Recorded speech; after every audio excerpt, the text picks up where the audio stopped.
day in the life študentky a asi aj začínajúcej influencerky. Začiatok letného semestra znamená skoré rané vstávanie a čo ťa prebudí viac ako ginger shot, ktorý kope viac ako domáca.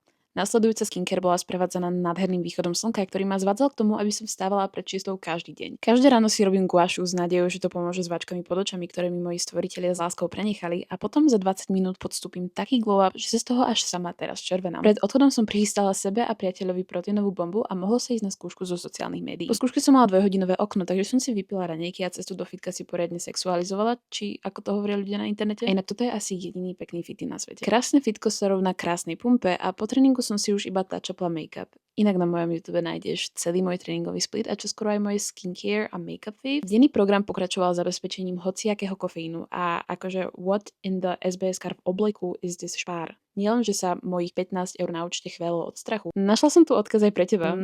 Biokofeín zaobstaraný a pokračovala som v dobrodružstve smerom na seminár z holandštiny. Unesená z tohto krásneho dňa som šla domov pešo a konečne do seba dala pevný tvar živín. Po obede pokračovalo s kontrolovaním, či sa YouTube video nahralo tak, ako malo, a následným kolapsom na posteľ, kde som asi 4 hodiny editovala príspevky, ktoré dostanú si na zhliadnutí. Whatever. Ak si toto video dopozerala až sem, mala by si mi tam dať ten follow. Nech môžeme byť internet besties. Love you, bye.